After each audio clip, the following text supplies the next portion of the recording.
Good morning. ഞങ്ങൾ കേരളത്തിലെ ചെറുകിട വർക്ക്ഷോപ്പുകളെ പ്രതിനിധീകരിച്ചുകൊണ്ട് കഴിഞ്ഞ 40 വർഷമായി പ്രവർത്തിച്ചു വരുന്ന association of automobile workshop Kerala എന്ന് പറയുന്ന സംഘടനയുടെ സംസ്ഥാന പ്രസിഡന്റാണ് ഞാൻ. എന്നോടൊപ്പം ഉള്ളത് സംസ്ഥാന ജനറൽ സെക്രട്ടറി ശ്രീ നസീർ കളിക്കാട്. ഞങ്ങളുടെ തൊഴിൽ മേഖലയ്ക്ക് ഇന്ന് വന്നിരിക്കുന്ന ഏറ്റവും ഗുരുതരമായ ഒരു പ്രശ്നം ബഹുമാനപ്പെട്ട ഗവൺമെൻറ് ശ്രദ്ധയിൽപ്പെടുത്തി. പക്ഷേ അതിന് പരിഹാരം കാണാത്ത ഒരു സാഹചര്യത്തിൽ ശക്തമായ സമരത്തിലേക്ക് പോകേണ്ട ഒരു സാഹചര്യത്തിലാണ് ഞങ്ങളുള്ളത്. തീർച്ചയായിട്ടും ഗവൺമെൻറ്റുകളിൽ നിന്ന് എന്തെങ്കിലും അവകാശങ്ങൾ സ്ഥാപിച്ചെടുക്കാൻ വേണ്ടിയല്ല, മറിച്ച് ഞങ്ങളുടെ തൊഴിൽ മേഖലയ്ക്ക് ഇന്നുണ്ടായിരിക്കുന്ന നിലനിൽപ്പിനായിട്ടുള്ള വലിയൊരു പ്രശ്നം പരിഹരിക്കുന്നതിന് വേണ്ടിയിട്ടാണ് ഞങ്ങൾ ഇന്ന് പൊതുതലത്തിലേക്ക് ഈ വരുന്ന ഓഗസ്റ്റ് മാസം 22-ാം തീയതി ഒരു സമര പരിപാടികളുമായിട്ട് ഇറങ്ങുകയാണ്. അതിന് തുടക്കമെന്ന രീതിയിൽ ഈ വരുന്ന 22-ാം തീയതി വ്യാഴാഴ്ച രാവിലെ പാളയം രക്തസാക്ഷി മണ്ഡപത്തിൽ നിന്നും പ്രകടനമായി സെക്രട്ടേറിയറ്റ് നടയിലെത്തി ധർണ നടത്തുന്ന ഒരു സമരത്തിന് ആരംഭം കുറിക്കുക എന്നുള്ളതാണ് ഞങ്ങൾ തീരുമാനിച്ചിട്ടുള്ളത്. ഞങ്ങളെ സംബന്ധിച്ചിടത്തോളം ഇന്ന് വന്നിട്ടുള്ള ഏറ്റവും ഗുരുതരമായ പ്രശ്നം, കഴിഞ്ഞ വർഷങ്ങളിലൊക്കെ തന്നെ തദ്ദേശ സ്വയംഭരണ സ്ഥാപനങ്ങളിൽ നിന്ന് ലൈസൻസ് എടുത്തുകൊണ്ട് പ്രവർത്തിക്കണം എന്ന വ്യവസ്ഥ ഉണ്ടായിരുന്നുവെങ്കിലും ഈ വർഷം മുതൽ അത് കുറച്ച് കർക്കശമായിക്കൊണ്ട് തദ്ദേശ സ്വയംഭരണ സ്ഥാപനങ്ങളിൽ നിന്ന് ലൈസൻസ് എടുക്കണമെങ്കിൽ പൊല്യൂഷൻ കൺട്രോൾ ബോർഡിൻ്റെ സർട്ടിഫിക്കറ്റ് കൂടി ഉണ്ടായാലേ കഴിയുള്ളൂ എന്നുള്ള കർക്കശ നിലപാടിലേക്ക് ഗവൺമെൻറ്റുകൾ എത്തിയിരിക്കുന്നു. അതിൽ വന്നിരിക്കുന്ന ഏറ്റവും വലിയ പ്രശ്നം കെ സ്മാർട്ട് എന്ന് പറഞ്ഞുകൊണ്ട് ഗവൺമെൻറ് സംവിധാനങ്ങൾ ലൈസൻസ് വ്യവസ്ഥകൾ സുതാര്യമാക്കുന്നതിനും നമുക്ക് കുറേ എളുപ്പമാക്കുന്നതിനും വേണ്ടിയിട്ട് സ്ഥാപിച്ചെടുത്ത കെ സ്മാർട്ട് സൈറ്റിലേക്ക് നമ്മൾ എൻ്റർ ആകണമെങ്കിൽ, ഒരു സ്ഥാപനത്തിൽ ലൈസൻസിന് വേണ്ടി എൻ്റർ ആകണമെങ്കിൽ പോലും പൊല്യൂഷൻ സർട്ടിഫിക്കറ്റിൻ്റെ നമ്പർ എൻ്റർ ചെയ്യേണ്ടിയിരിക്കുന്നു. സ്വാഭാവികമായിട്ടും ചെറിയ മുതൽ മുടക്കിൽ സ്വയം തൊഴിൽ കണ്ടെത്തിക്കൊണ്ട് ഈ തൊഴിൽ മേഖലയിലേക്ക് പരമ്പരാഗതമായി വന്ന് ചേർന്നിട്ടുള്ള ഞങ്ങൾ ഓരോരുത്തരും ഒന്നോ രണ്ടോ കുടുംബം പോറ്റാൻ വേണ്ടി അതിൻ്റെ നിലനിൽപ്പിന് വേണ്ടിയിട്ട് പ്രവർത്തിക്കുന്ന സ്ഥാപനങ്ങളാണ്. അതിന് മുതൽ മുടക്ക് വളരെ ചെറുതാണ്. ഏതെങ്കിലും ഒരു സ്ഥല ഉടമയുടെ കാരുണ്യം കൊണ്ട് അവർ ലീസ് അഗ്രിമെൻറ്റ് ഒപ്പിട്ട് 11 മാസത്തേക്ക് മാത്രം നമ്മൾ സ്ഥാപനം തുറക്കുന്നതിന് വേണ്ടി സൗകര്യങ്ങൾ ഒരുക്കി, അവിടെ വേണ്ട ഭൗതിക സൗകര്യങ്ങൾ, അത്യാവശ്യമായ യന്ത്രസാമഗ്രികളൊക്കെ ഒരുക്കിക്കൊണ്ട് നമ്മളതിൻ്റെ പ്രവർത്തനം ആരംഭിക്കുമ്പോൾ 5.5 വർഷക്കാലത്തേക്കുള്ള ലൈസൻസ് ഫീയാണ് പൊല്യൂഷൻ കൺട്രോൾ ബോർഡിലേക്ക് അടയ്ക്കേണ്ടി വരിക. സാധാരണ അംഗങ്ങളെ സംബന്ധിച്ച്, സാധാരണ ഞങ്ങളുടെ മെമ്പർമാരെ സംബന്ധിച്ചിടത്തോളം ഏറ്റവും ഭീമമായ രീതിയിലുള്ള ഈ റേറ്റുകൾ നമുക്ക് നിലനിൽപ്പിന് ഏറ്റവും ബുദ്ധിമുട്ടുണ്ടാക്കുന്നു. അതുകൊണ്ട് തന്നെ പൊല്യൂഷൻ സർട്ടിഫിക്കറ്റ് എടുത്തുകൊണ്ട് പഞ്ചായത്ത്, മുനിസിപ്പൽ, കോർപ്പറേഷൻ സ്ഥാപനങ്ങളിലേക്ക് നമുക്ക് അപേക്ഷ വെക്കാൻ വേണ്ടി കഴിയുന്നില്ല. സ്വാഭാവികമായിട്ടും കഴിഞ്ഞ വർഷം വരെ ലൈസൻസ് ഉണ്ടായിരുന്ന നാമമാത്രമായ സ്ഥാപനങ്ങൾക്ക് പോലും ഈ ഒരു വർഷം 24-25 വർഷത്തേക്ക് നമുക്ക് ലൈസൻസ് പുതുക്കാൻ കഴിഞ്ഞിട്ടില്ല. ഇത് ഞങ്ങളുടെ നിലനിൽപ്പിനെ ഗുരുതരമായ ബാധിക്കുന്ന ഒരു വിഷയമാണ്. അപ്പോൾ അത് ബഹുമാനപ്പെട്ട പത്രമാധ്യമ സുഹൃത്തുക്കൾ കഴിഞ്ഞ ദിവസം മാതൃഭൂമിയിലും മാധ്യമത്തിലുമൊക്കെ ഇത് സംബന്ധമായ വാർത്തകൾ വന്നിരുന്നു. എന്നിരുന്നാൽ പോലും ഇതിന് ആവശ്യമായ ഒരു പരിഗണന എന്നുവെച്ചാൽ ഇത് ഞങ്ങളെ സംബന്ധിച്ചിടത്തോളം ഗവൺമെൻറ്റുകൾക്ക് യാതൊരു ബാധ്യതയും വരുത്താതെ ഗുരുമുഖത്തു നിന്ന് നമ്മൾ തൊഴിൽ പഠിച്ച് സ്വന്തമായി സ്ഥാപനങ്ങൾ നടത്തി ഉപജീവന മാർഗം തേടുന്ന ഒരു വിഭാഗമാണ്. യാതൊരു ബാധ്യതയും ഗവൺമെൻറ്റുകൾക്ക് നമ്മൾ ഉണ്ടാക്കുന്നില്ല.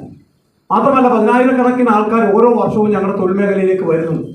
നമ്മുടെ ഈ നിരത്തിലോടുന്ന കോടിക്കണക്കിന് വാഹനങ്ങൾ പ്രവർത്തന സജ്ജമാക്കുന്നതിനും അത് കൃത്യമായി മെയിൻറ്റെയിൻ ചെയ്തു വരുന്ന സർവീസ് പോയിന്റുകളിൽ അവരെടുക്കുന്ന ചാർജിൻ്റെ പകുതി അല്ലെന്നുണ്ടെങ്കിൽ 4-1 ചാർജിൽ സാധാരണ വർക്ക്ഷോപ്പുകളിൽ പണിയെടുക്കാൻ കഴിയുന്നുണ്ട്. പക്ഷെ അതൊക്കെ തന്നെ നമ്മളെ സംബന്ധിച്ചിടത്തോളം ഇവിടുത്തെ അധികാര കേന്ദ്രത്തിൽ ഇരിക്കുന്നവരുടെ ശ്രദ്ധയിലേക്ക് വരുന്നില്ലെന്ന് മാത്രമല്ല, ഞങ്ങളുടെ നാശം ഒരുപക്ഷെ ഇവിടുത്തെ ഓതറൈസ്ഡ് സർവീസ് പോയിന്റുകൾ കുത്തക മുതലാളിമാരുടെ സ്ഥാപനങ്ങൾക്ക് വളമാകും എന്നുള്ളത് കൊണ്ട് അതിന് ഉപകാരപ്പെടുന്ന രീതിയിലുള്ള പ്രവർത്തനങ്ങളാണ് ബഹുമാനപ്പെട്ട ഗവൺമെൻറ്റിൻ്റെ ഭാഗത്തു നിന്നും ഉദ്യോഗസ്ഥന്മാരുടെ ഭാഗത്തു നിന്നും ഉണ്ടായിട്ടുള്ളത്. അപ്പോൾ ഇതിന് തടയിടുക എന്നുള്ളതാണ് ഞങ്ങൾ സമരം കൊണ്ട് ഉദ്ദേശിക്കുന്നത്. ഏതായാലും എല്ലാവരുടെയും സഹായം ഉണ്ടാകണം. ഇതിൻ്റെ കൂടുതൽ വിശദാംശങ്ങളിലേക്ക് ബഹുമാനപ്പെട്ട ജനറൽ സെക്രട്ടറി കൂടുതൽ കാര്യങ്ങൾ പറയും. ഇവിടുത്തെ സാധാരണക്കാരും ഒരു മിഡിൽ ക്ലാസ് ആളുകളൊക്കെ ഏറ്റവും കൂടുതൽ ആശ്രയിക്കുന്നത് ഞങ്ങളെപ്പോലെയുള്ള സാധാരണക്കാരായ വർക്ക്ഷോപ്പുകളെയാണ്. നിങ്ങൾക്കറിയാം, നമ്മുടെ വർക്ക്ഷോപ്പുകൾ വരുന്ന വാഹനങ്ങൾ അതേ വാഹനങ്ങൾ തന്നെ അതേ റിപ്പയറിങ്ങുമായി ആവശ്യപ്പെട്ട് തൊട്ടടുത്ത വലിയ സർവീസ് പോയിന്റുകളിലേക്ക് പോകുമ്പോൾ ഇതിൻ്റെ 40-50% ഇരട്ടി ഫണ്ട് കൊടുക്കേണ്ടി വരും. പക്ഷെ നമ്മളെ സംബന്ധിച്ചോളം ഒരു സേവന ദാതാക്കളായിട്ട് തന്നെയാണ് ഈ മേഖലയിലുള്ള സാധാരണക്കാരായ ഓട്ടോമൊബൈൽ വർക്ക്ഷോപ്പ് തൊഴിലാളികൾ വർക്ക് ചെയ്യുന്നത്.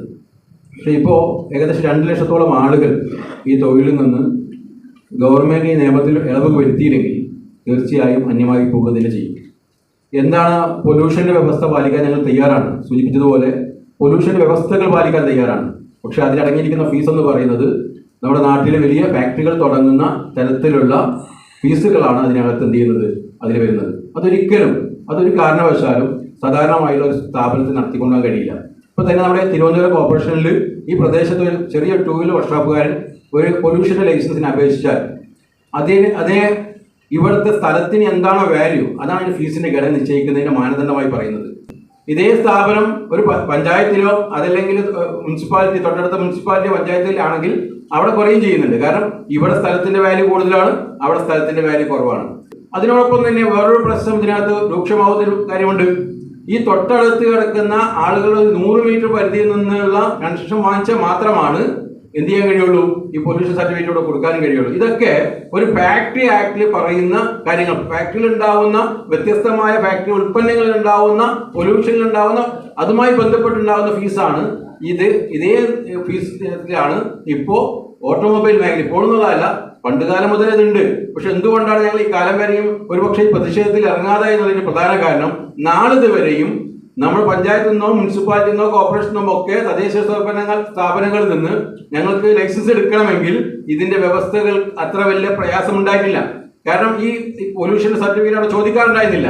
പക്ഷേ ഈ നിയമമുണ്ടെങ്കിലും ഇപ്പോൾ ഗ്യാസ് സ്മാർട്ടിൽ അപ്ലോഡ് ചെയ്യപ്പെടണമെങ്കിൽ ഇത് ഉണ്ടെങ്കിൽ മാത്രമാണ് ഇതിനെ പ്രോസസ് നടക്കുകയുള്ളൂ. അതുകൊണ്ട് തന്നെയാണ് 2024 പല സ്ഥാപനങ്ങളും ലൈസൻസ് എടുക്കാൻ പറ്റാത്ത അവസ്ഥയിലേക്ക് വരുന്നത്. കഴിഞ്ഞ 5 വർഷക്കാലമായി കേരളത്തിൽ തന്നെ വന്നിരിക്കുന്ന വലിയ മാറ്റങ്ങളെ നമ്മൾ അംഗങ്ങളെ സജീവമാക്കുന്നതിന് ഭാഗമായി സ്ഥാപനങ്ങളുടെ അപ്ഡേഷനുമായി ബന്ധപ്പെട്ട് അവർ നിരന്തര ബോധവൽക്കരണം നടത്തി സ്ഥാപനങ്ങൾ നവീകരണത്തിലൂടെ മുന്നോട്ട് പോകുന്ന ഈ സമയത്ത് ഇവിടെ കോർപ്പറേറ്റുകളും കുത്തകകളും കടന്നു വരുന്ന ഒരു സാഹചര്യത്തിൽ അവരിൽ മുമ്പ് നമ്മുടെ തൊഴിൽ മേഖല നിലനിർത്താനും ഇപ്പോൾ നടത്തിക്കൊണ്ടിരിക്കുന്ന തൊഴിലിനെ നിലനിർത്തുന്നതിന്റെ ഭാഗമായി ഇവർ അപ്ഡേറ്റ് കൊണ്ടിരിക്കുന്ന ഒരു പ്രസ്ഥാനമാണ് ഞങ്ങളുടേത്. ഈ പ്രസ്ഥാനം അത് ചെയ്തുകൊണ്ടിരിക്കുമ്പോൾ ഇവിടെ ഏറ്റവും വലിയ ഈ വർഷം മുതൽ നമ്മൾ ബാധിക്കുന്നത് സ്ഥാപനങ്ങൾ അപ്ഡേറ്റ് ചെയ്ത് ലൈസൻസുമായി ബന്ധപ്പെട്ട് മുന്നോട്ട് പോകുമ്പോൾ ഇത് സാധ്യമാകാതെ വരുന്നു. ഇനി അതല്ലെങ്കിൽ ഈ സ്ഥാപനം അപ്ഡേറ്റ് ചെയ്യാൻ ഏതെങ്കിലും സാമ്പത്തിക സഹായത്തിനാണ് ബാങ്കിൽ പോകണമെങ്കിൽ ആദ്യം എന്ത് വേണം, പഞ്ചായത്ത് മുനിസിപ്പൽ ലൈസൻസ് വേണം. അപ്പൊ ഈ നിലവിൽ ഈ മേഖലയെ സംബന്ധിച്ചോളം സാധാരണക്കാരെ സംബന്ധിച്ചോളം ഇവിടെ നിന്ന് അന്യമാവുന്ന ഒരു സ്ഥിതിവിശേഷം ഉണ്ടാവുന്നത് ഇത് വലിയ ഗുരുതരമായ ഒരു സാമ്പത്തിക പ്രയാസങ്ങൾ ഈ മേഖലയിൽ ഉണ്ടാവും. 2 ലക്ഷം തൊഴിലാളികൾ ഈ മേഖല തൊഴിൽ ചെയ്യുമ്പോൾ അവരുടെ കുടുംബാംഗങ്ങൾ എല്ലാം തന്നെ വലിയ പ്രതിസന്ധിയിലേക്ക് പോകും. അതിനോടൊപ്പം സാധാരണക്കാരനെ സംബന്ധിച്ചോളം ഇതൊന്നും ബാധിക്കുന്നില്ല എന്നുള്ളതാണ് പല ആളുകളും തിരിച്ചുകൊണ്ടിരിക്കുന്നത്. ഇപ്പൊ തന്നെ കേരളത്തിൽ തന്നെ ഒരുപാട് ഫ്രാഞ്ചൈസികൾ, കോർപ്പറേറ്റുകളുടെ ഫ്രാഞ്ചൈസികൾ, 2 വീലറിനും 4 വീലറിനും ഒക്കെ വർക്ക്ഷോപ്പ് ഫ്രാഞ്ചൈസികൾ നമ്മുടെ ഇന്ത്യയിൽ പല സംസ്ഥാനങ്ങളിലുമുണ്ട്. പക്ഷെ കേരളത്തിൽ മാത്രമേ എവിടെയും തുടങ്ങിയിട്ടില്ല. ഇപ്പോൾ അടുത്ത കാലത്തായി ഒരുപാട് ഫ്രാഞ്ചൈസികൾ വരാൻ പൊട്ടിമുളക്കാൻ തയ്യാറായി നിൽക്കുന്നു. ഒട്ടനവധി ഫ്രാഞ്ചൈസികൾ ഇപ്പോൾ രംഗത്ത് ഇറങ്ങുന്നുണ്ട്. ഇതൊക്കെ വരുമ്പോൾ ഇവിടെയുള്ള സാധാരണക്കാർക്ക് ഒരു വാഹനം റിപ്പയർ ചെയ്യണമെങ്കിൽ ഇരട്ടി മൂല്യം അല്ലെങ്കിൽ ഇരട്ടി സമ്പദ്യം കൊടുക്കേണ്ട ഒരു സ്ഥിതിവിശേഷം ഉണ്ടാവും. ഇത് പൊതുസമൂഹവും മാധ്യമ സുഹൃത്തുക്കളും ഏറ്റെടുത്താൽ ഈ പ്രശ്നത്തിന് സർക്കാർ വിചാരിച്ചാൽ ചെയ്യാവുന്ന കാര്യം മാത്രമേ ഉള്ളൂ. ഇതിനകത്ത് വ്യവസ്ഥകൾ പാലിക്കപ്പെടണം. പൊല്യൂഷൻ ആർട്ടിന് പ്രശ്നമാണ്, ഈ വ്യവസ്ഥ പാലിക്കപ്പെടണം. അതിനൊന്നും ഞങ്ങൾക്ക് തർക്കമില്ല.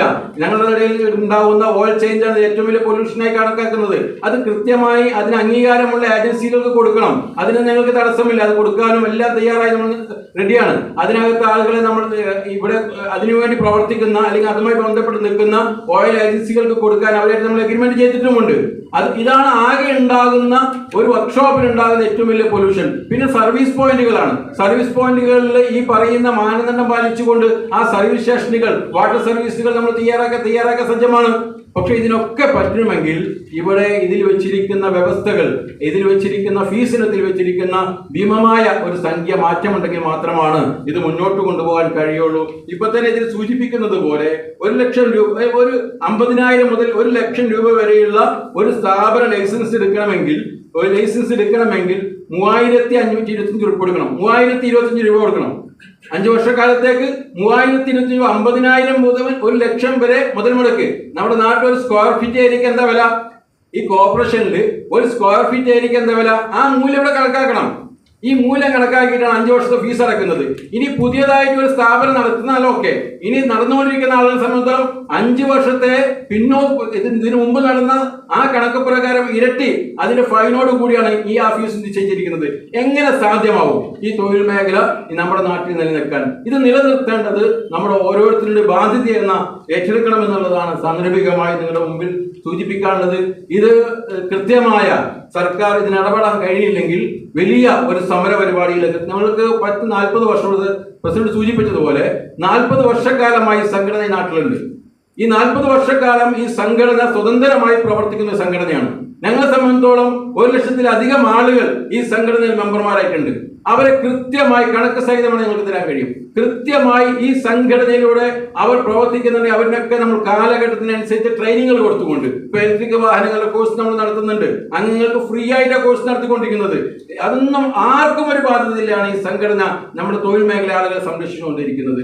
ഈ സംഘടന നാളിതുവരെ വലിയ പ്രക്ഷോഭങ്ങൾക്കും നിങ്ങൾ ഇറങ്ങാറില്ല. കാരണം ഏത് പ്രതിസന്ധി വന്നാലും അത് മറികടക്കാൻ അംഗങ്ങളുടെ ഉപയോഗപ്പെടുത്തിക്കൊണ്ട് തന്നെ ഞങ്ങൾ മറികടന്നു പോയിട്ടുണ്ട്. ഇവിടെ സർക്കാർ തലത്തിൽ തന്നെ ഞങ്ങൾക്ക് 2004 അനുവദിച്ച ഒരു ക്ഷേമനിധി ഉണ്ട്. 2004 അനുവദിച്ച ക്ഷേമനിധി പക്ഷേ പേരിന് മാത്രമുള്ളൊരു ക്ഷേമനിധിയാണ്.